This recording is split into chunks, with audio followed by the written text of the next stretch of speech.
I think we can all agree that life can be difficult, and at times it can feel like the weight of the world is resting squarely on our shoulders. Sometimes we make mistakes and harm others, and sometimes other people make mistakes and harm us. So my question for you today is this: what do you do in those situations? Do you forgive them? Is forgiveness something you earn or something that's given to you freely? Or perhaps something else?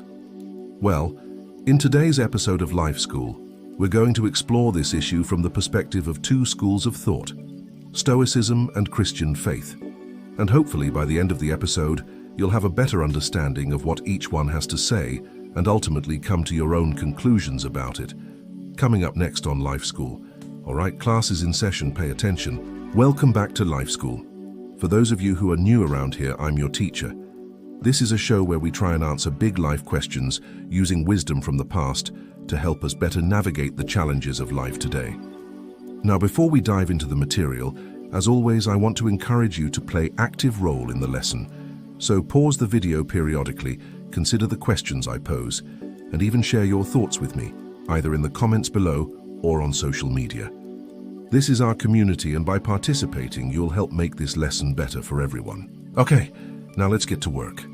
All right, so before we start looking at how Christian faith would respond to this issue, let's first look at it through the lens of Stoicism. Now, if you've been a long-time fan of this show, then you already know that Stoicism was a Greco-Roman philosophy founded by Zeno of Citium in the early 300s BC.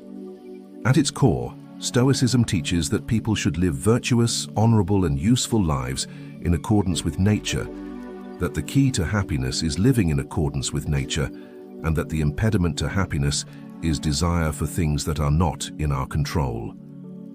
In fact, Marcus Aurelius wrote in his journal, "Everything we want is within us, our choices, our impulses, our judgment." So the Stoics really believed that everything good is available to everyone, and that happiness, or what they referred to as tranquility, comes from making the right choices. So in light of this, how should a Stoic respond when someone wrongs them? Well, in order to answer that question, we have to dig deeper into some of the core teachings of Stoicism. First, we have to understand the concept of virtue. For the Stoics, there were four cardinal virtues: wisdom, justice, courage, and moderation. And according to them, these virtues were not just abstract ideals, but rather practical guidelines for living. They believed that a virtuous person was someone who embodied these qualities in their everyday life and who used them to make decisions about how to act and how to respond to other people. Second, we have to understand the concept of fate. The Stoics believed that everything happens according to fate, and they didn't see fate as something that was predetermined in the sense that people had no control over what happened to them. Rather, they saw fate as an impersonal force that was guiding the universe towards its ultimate purpose. In other words, everything happens for a reason, and it's up to us to discover that reason and to make the best of it. Third, we have to understand the concept of apathy. Apathy isn't what most people think it is. It doesn't mean being indifferent or uncaring. Instead, it means being free from passion and emotions that can cloud our judgment and cause us to act in irrational ways. For the Stoics, apathy was a key part of achieving inner peace and tranquility because it allowed us to focus on what was truly important, living a virtuous life in accordance with nature. And finally, we need to talk about the concept of the dichotomy of control. This was one of Epictetus's core teachings, and it's essentially the idea that there are some things that are in our control and some things that are not in our control. And it's important to distinguish between the two. For example, our thoughts and actions are in our control, but things like other people's behavior and the weather are not in our control. Once we understand this, we can stop worrying about the things that are not in our control and focus our energy on the things that are in our control. So how does all this relate to the issue of forgiveness? Well, let's take a step back and consider the situation from the perspective of someone who has been wronged. If they follow Stoic principles, they would recognize that the person who wronged them is also a human being who is acting according to their own beliefs and values. And they would also recognize that everyone makes mistakes and that it's part of the human condition. But what about the pain and suffering that the victim experienced? Well, that's where the concept of apathy comes in. By cultivating apathy, the Stoic can detach themselves from the emotional turmoil that can result from being wronged. This doesn't mean that they won't feel anything. It just means that they won't let their emotions cloud their judgment or cause them to act in irrational ways. Finally, the Stoic would recognize that everything happens according to fate.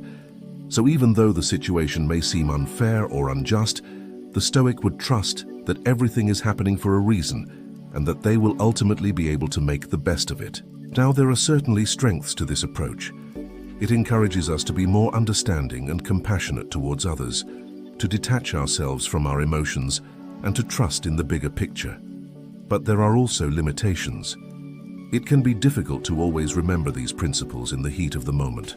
And what happens when someone continues to wrong you over and over again? Does a Stoic just keep detaching themselves over and over again? Well, let's move on to our second perspective and see how it might shed some light on this issue. All right, students, we've just finished looking at the Stoic perspective on forgiveness. So now it's time to shift gears and explore the teachings of Christian faith. Now, for those of you who are unfamiliar with Christian theology, let me give you a brief overview. Christianity is a monotheistic religion that centers around the life and teachings of Jesus Christ. Christians believe that Jesus is the Son of God and that he came to earth to save humanity from their sins. The Bible is the holy book of Christianity, and it consists of two parts, the Old Testament and the New Testament. In terms of forgiveness, there are several relevant teachings and doctrines that we need to discuss. First, we have the teaching to love your enemies. This teaching can be found throughout the Bible, but perhaps most famously in the Sermon on the Mount, where Jesus says, "You therefore must be perfect as your heavenly Father is perfect." Another relevant teaching is the Lord's Prayer, which teaches us to pray, "Forgive us our debts, as we also have forgiven our debtors." These teachings clearly indicate that forgiveness is an important part of Christian life. Second, we need to talk about the concept of grace. Grace is a central doctrine in Christian theology, and it refers to the free and undeserved favor of God. Christians believe that they are saved by grace through faith in Jesus Christ. This has important implications for forgiveness, because it means that Christians are forgiven by God freely and without earning it. This forgiveness is unconditional, and it covers all of the sins that a Christian has committed.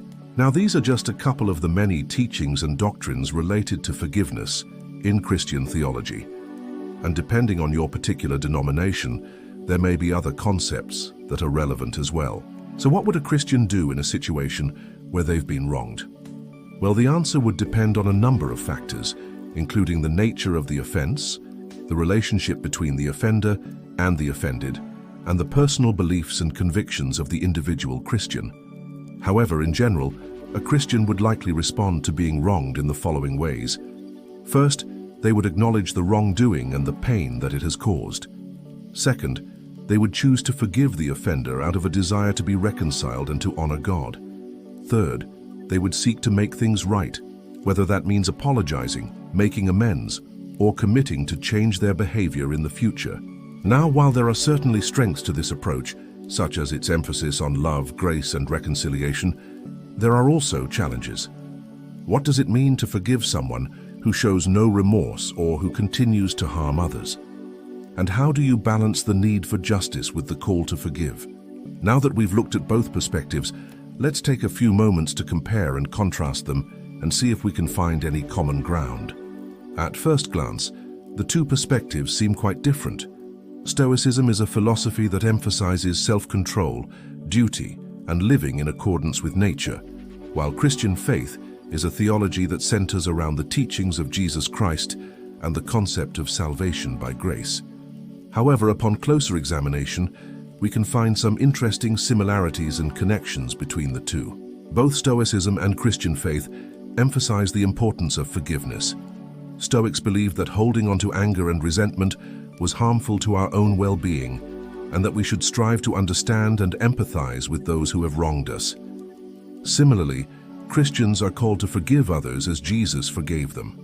Both traditions also place a high value on virtue and living a good life. For Stoics, the goal was to live a life of wisdom, justice, courage, and moderation. And for Christians, the goal was to emulate the example of Jesus and to follow his teachings of love, compassion, and service.